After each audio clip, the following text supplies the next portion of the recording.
Welcome to the Franchising 360 Show, the only show that takes you inside the world of franchising, with hosts Tim Parmeter and Danielle Wright. Hello, everyone, and thanks for tuning in to the Franchising 360 Show. I am Tim Parmeter, alongside Danielle Wright. That's me. Here on the Franchising 360 Show every week, we are taking a 360-degree view of the franchising industry. We're going to help educate you on things that you need to know to determine if you should become a franchise owner. If so, which is the best franchise for you, how to succeed once you are an owner, as well as looking at how to take an existing business and turn it into a franchise.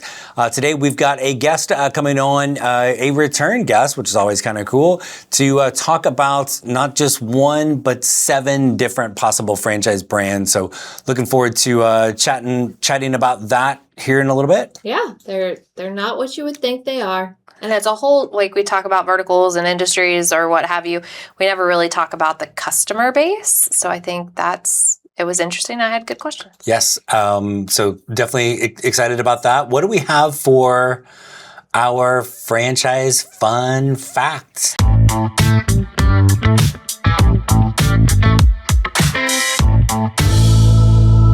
The world's kind of like topsy-turvy right now. Okay. We've got high gas prices and all of those things. So the question today kind of goes to what's the impact that franchising has on the overall economic environment in the U.S. So you ready? Yes. Got your economics brain on? Yes. Okay. So what does franchising actually contribute to the bigger economy picture, like the gross domestic product? $1 billion. No. What? Oh, we got no. Yay. We'd gotten a couple of yeses and like you knew the answers. I was like, yay. Okay. Franchise businesses contribute an estimated $558 million to the U.S. gross domestic product.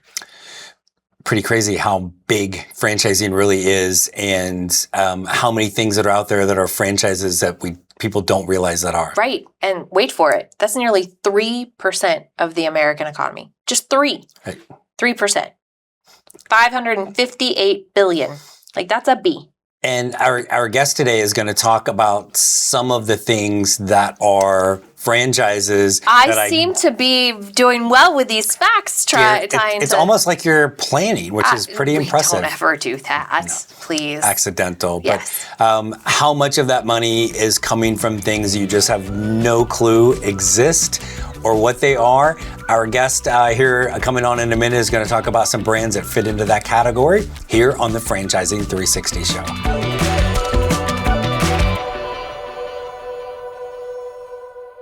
All right, folks, we are back on the Franchising 360 Show. Tim Parmeter alongside a very close Danielle Wright. And she's next to me because we have a guest. And joining us is our good friend, Mr. John Dobelbower, who is we always have fancy titles in franchising, the Senior Vice President of Growth and Development for EverSmith Brands. John, good to see you. Thanks for coming in. Great seeing you. Welcome to the table. And such a good time. Last season, you've come back for season 2. You can't get rid of me. Well, we weren't trying just yet. We'll see how it goes here in the next 20 minutes or so. But thanks for joining us. Different logo on your shirt a little bit. Excited to hear all about EverSmith Brands. So give us a little scoop, man. Yeah, well, I'm super excited to be here. I appreciate the fact that you figured out that I changed the jersey, but I'll tell you why I did. I changed the jersey because I really love sort of the platform space. I come from a B2B background in franchising. All of the brands in EverSmith are B2B platform based companies, right? And so I saw this opportunity. It's like, hey, I can go and be in the B2B space, but I can have cross-branded services that are available to all these different franchisees, be able to help scale that. And so just super excited to be here and looking forward to continuing to grow. What's a platform? So a platform, a collection of companies. Think like an umbrella, if you will. So EverSmith has 7 different companies up underneath it. Some brands that you would probably know by heart, right? U.S. Lawns. There's the Canadian version of U.S. Lawns, I like to call it, Clintar. They may take some offense to that. It's a completely separate brand, right? But they do the same thing. It's commercial landscaping. We also have a brand called Millicare that does, floor cleaning and that sort of thing. Okay. We have 2 kitchen-based concepts. So Kitchen Guard, the seals. We have a restoration company, specialty restoration company called Prism, and then newest acquisition, One Tom Plumbing. And so you put all those things together, all in the B2B space. There's, again, the ability to go through and share services and figure out how to go. What? I know that look is always like, what do you got? I'm like, I'm just he right here. He mentioned One Tom Plumbing, and we were at a conference recently, and you were very excited about their product. Oh, yeah. I have a little poo emoji, squeeze stress ball that's pink. Yes. It's my favorite thing. Yeah. I literally, out of all of the booths, I went back to that one. They were also giving away pink plungers. Felt like that wasn't going to go in my suitcase all that well, but the squeezy stress ball is great. Love it. I absolutely love that brand. Their branding is so on point. Oh, yeah. You think about plumbing, right? And it's kind of like the crappiest brand out there, if you will. No pun intended. But if you think about it, it's like, hey, why are people driven to that branding? Yeah. I think ultimately the person that makes the decision typically is going to be the wife. If you're talking about like a residential concept, it's going to be the wife that's picking up the phone. And so they recognize that and they said, hey, let's make everything pink. Let's brand it pink.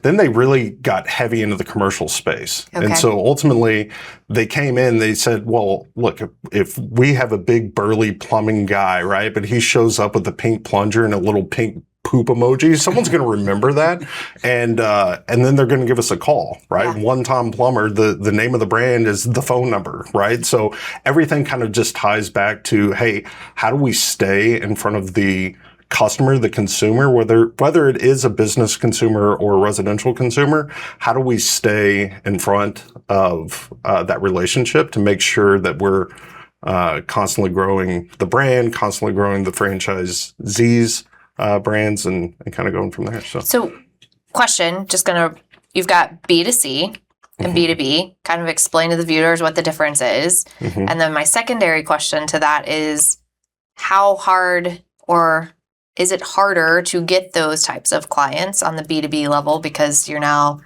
business to business, like you're competing with a smaller, different group of people. It's not, hey, I've now got a backed up toilet. I need someone to fix my plumbing. I don't care who it is. It's now a relationship on that side. So explain B2B and B2C and then what they do to kind of make sure they stand out. Well, so the thing I love about B2B is that ultimately decisions are made based off of a predetermined budget. People understand, right? It's like, hey, I'm going to have these issues come up. They budget for that in advance. Okay. And so now it's more, how do I go through and create the relationship? Okay. So in the case of One Tom, I show up with the pink plunger, right? I tell some jokes, I have some fun, and I build a relationship. But the same thing is true across really all B2B franchises. It's all about the relationship that's been able to be driven by the franchisee themselves. Okay. I understand some franchise owners, right? They're not natural salespeople, so you may go and hire a salesperson, but it's wildly different than a B2C concept, right? B2C concept, it's, hey, I got to be number one on Google. I got to do all these different things. So I actually see that the marketing expense can be less in a B2B business. You need less customers. Typically, those customers are larger. You're not dealing with all the Karens of the world, right? You're not dealing with all the different issues that come up that are surrounded with people's personal nuances. And so that's what really sort of attracted me to the B2B space. Gotcha. Okay. So talk about that then as an owner, and again, I'm sure it's different for each of these brands, but either the owner or they're going to hire somebody that is really out kind of being able to build those long-term relationships with those business clients, right? Yeah. Well, I think ultimately the owner really has like 3 jobs in franchising. Okay. And by the way, none of them have to do with any of the technical aspects of the business, right? It's not like putting seal. As a preface, we've all known each other a long time. We've all been in franchising a long time. So, yeah. But, at the end of the day, franchise owners really should be able to follow a proven marketing plan and a proven sales plan when it comes to B2B service offerings, right? So that's number one. Number two is the ability to lead, inspire, motivate, manage, encourage team members. You got to be the type of person that people want to work for and with. That's table stakes. And then number three is you have to have a firm understanding of the numbers. And that doesn't mean that you need to be a CPA or have a finance background or anything like that. It just means that you need to be coachable with KPIs. And so those are the things that we look for in our franchise owners. We believe that those franchise owners that possess those abilities, right, they're the ones that are going to forge a relationship at the local level. A lot of times we're asked, hey, these brands are so great. Why don't you just go and launch them corporately? Why? Because I need a franchise owner there to build that relationship at the local level. And that literal and figurative ownership is going to create the growth faster, right? Because the owner is going to care about it and work harder than any employee that you or anybody else would ever hire. Yeah, 100%. I mean, at the end of the day, it's like, I always think about it kind of like your baby, right? It's like, hey, my baby may be ugly, but it's my baby. And so it's one of those things where, like, as you scale and as you grow, no one's going to care about that more than you. But I think as you do that and you build systems in franchising as opposed to trying to build it around yourself, ultimately you can get to a point where, hey, I can step away from the business. I can do all those things that people dream about whenever they go and start a business. The only way you can get there, though, is to have the right systems in place. So EverSmith has got all of these brands. I will ask you to name all of them again if we didn't name them. And they kind of sit in this sector. So are they going to acquire more? Are they going to do more? Are you going to sit really in the B2B space? Are you going to tag over here a little bit? I think we're firmly rooted in trying to be in the B2B space, because ultimately we can use the strengths of one brand to strengthen another brand, right? And so I think that just makes sense from a platform perspective. But to answer your first question, I don't think we have any plans of stopping. We want to go through, we want to essentially own that business relationship, that commercial facility customer. We want to be able to do everything at some point. Got it. And I think the only way you can do that is by bringing on top quality brands. Well, let's see how they can do that in the next segment, right? Yes, and maybe we'll know what brands are coming next. Who knows what is set for us right after this here on the Franchising 360 show.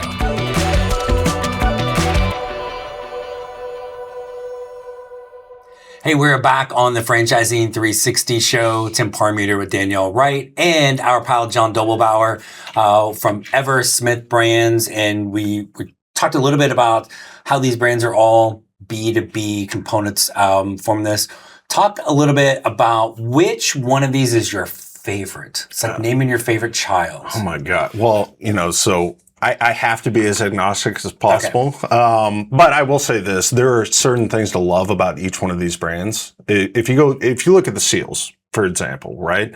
It's a relatively simple business model. Hold on, we're not talking about seals like Navy going and killing people, right? Or the little Or the animals ones that make noises that I could imitate right now. What does this, because that's I'm sorry, he said seals, and I was like, what seals is he talking about? U.S. Lawns, plumbing, we can probably get a handle on what that is. But seals is not something that anybody's going to think of. What the heck is this? Right. Yeah. So, somebody told me a long time ago that the riches are in the niches, and I figured it out with the Seals. Okay. So the Seals, what they do is like refrigeration gasket replacement services for commercial kitchens.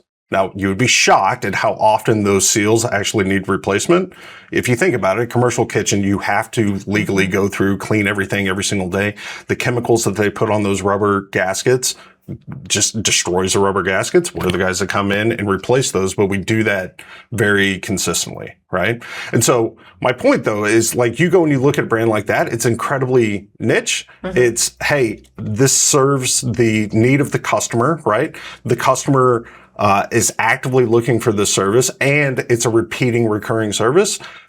That's fantastic, right? I love that about that brand. We talked about one time before. I love the fact of how they're going about branding, right? You talk about U.S. Lawns and the legacy that they've had there. Yeah. It's been around for a minute, right? You talk about Clintar. It's been around for 40 years. So it's such an impossible question to answer is like, which one's my favorite? Because I have favorite aspects of every single one of them. Yeah, but he said the seals first, so you know what that means. Well, right? and I think we're aligned. I kind of like it too. It's just different, and sometimes difference great. There are struggles with being different because then you have to educate. Because you said a bunch of words like gasket and stuff like I know, but like what's that? And when we take seals, I'm like, think around the thing around your refrigerator. If it doesn't latch, it's not staying cold, and then everything in the refrigerator is going bad. So I like had to dumb it down for myself. But that's part of the point of the B2B space is as a consumer, as a homeowner, or whatever. Maybe I do these things. Maybe I pay attention to it or not. If that refrigerator isn't cold and you just lost all of your product, then you've spent that money. Now you're not able to sell whatever that is. Or if it's anything, is something cleaned properly? Does our landscape look good? In my house, maybe I want to be a slob and I don't care, but in the business, nobody's going to come to my business in those situations. Yeah, no, 100%. And on top of that, it's not just, hey, I need to make sure that I'm preserving the food, right? And make sure that everything stays cold. There's also the fact that the food inspector can show up. He can say, hey, this is an issue. The same thing with Kitchen Guard. Kitchen Guard, they do like commercial hood vent cleaning and filter replacement, things like that, right? You have to get that done legally on a very regular cadence, right? To stay up to fire code. And so things that I don't know the last time you probably cleaned your vent hood at home. If you ask me, it's been exactly 0 times, right? But your wife probably knows. You two just probably don't know. It's fine. But in commercial kitchens, like, hey, we know this because it's a big, huge part of our business. And I hear it makes the food taste better. Everything becomes a better experience for the people that are attending the restaurant. That leads to recurring revenue for the restaurant owner. It becomes like a self-fulfilling flywheel prophecy, if you will. So, how much do you need owners? And I think this sometimes is a misconception in franchising. I don't know anything about these seals you're talking about. I don't know anything about plumbing or like a kitchen hood or vent or whatever. How much do I need to know as a potential owner, and how much do I need to be doing once I am an owner? Oh my God. So I hope and pray that you're not the guy out on the tools, right? Okay. Because here's the reality. You need to be working on the business and not necessarily in the business. And I think there's so many mom and pop type organizations. If you go look at the competitors in our space, highly fragmented. You have a bunch of mom and pop people, and they have a technical skill, which, by the way, the technical skill is super simple. It's like, do you know that righty is tighty and lefty is loosey? You can probably figure it out. So it's not that it's like overly technical, any of our brands, but I don't want you to focus on those things anyways. I want you to focus on the 3 things that we talked about, right? Follow a proven marketing and sales plan, lead, inspire, motivate, manage, and encourage team members, and understand what your numbers are. Those are the 3 ways that you actually grow a significant franchise. So EverSmith being as large as it is and going to probably acquire more brands, how are they doing that? Like, where's that money come from? It comes from private equity sponsors. Okay. And so I know, a lot of people, when they hear the word private equity, it's like a dirty word. Yeah. I actually love... Dirty 2 words, actually. Yeah, but go ahead. I actually love private equity sponsorship, though, in the franchising space. Because if you think about it, most of these franchise agreements are going to be 10-year agreements. Yes. If you look at the average private equity hold, it's going to be 5 to 7 years, right? So contractually, it's not like the private equity firm can come in and change a royalty rate. They can't change the structure. What they must do is go through and invest at the unit level. That's a good thing for the franchisees, right? Because the top line goes up. Guess what? The royalty collection goes up. It drives enterprise value for the private equity firm. Everybody wins. Yep. And so I think that's why like 80% of franchise brands now are owned by private equity firms. Yeah. It's because they see that. They see that, hey, we can invest into kind of the local business, but actually do that at a huge scale, and the local business owner wins. Yeah. That's a beautiful thing. Right. As a franchise owner, you're not going to go, no, don't invest more money to help me make more money or be more efficient or anything like that. And I think it's just the absence of understanding, right? No one's out there explaining it. They see big dollars, and they see on a larger scale from media that when things like this come in, it disrupts the organism, right? People lose their jobs, bad things happen, and it just causes I a was lot thinking of the corporate struggles. acquisition thing. You got a job. Well, somebody just bought the company that Yes. I work for, and now like people are going to be out jobs. But that does versus- happen. It does happen. It all does the time. happen. But in the franchise standpoint, it tends to be more like, hey, no, we're coming in to increase what's going on versus start cutting I everything. mean, that's why John's at EverSmith, right? Yes. Right? Okay. Yeah. Well, and Thanks. Thanks. yeah, I'll take it. Yeah. I have a little bit of private equity experience. I've worked with multiple private equity backers to these different franchise brands, and they all have different flavors, right? But at the end of the day, I think it's really a commitment to the brand. How are they going through and supporting the brand or brands in this case? Because ultimately that same level of support filters down to the franchisee, right?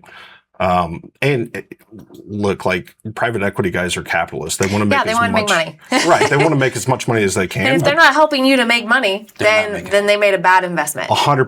100%. It's a symbiotic relationship.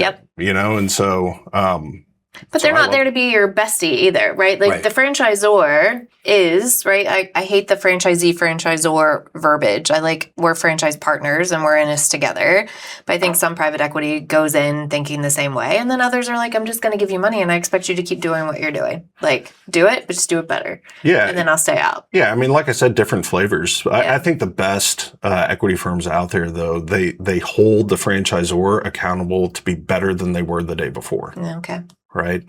And so, that looks like different things to different people. It's like sometimes it's very metrics driven, but most of the time it's, hey, how do we improve the system? Because as we improve the system, that's going to drive value for the rest of the organization, including down to the franchisee level. So what would you tell anyone that's like, hey, I'm looking at franchising. They've looked at all these different brands. They're maybe looking at a parent umbrella type of company that has that backing.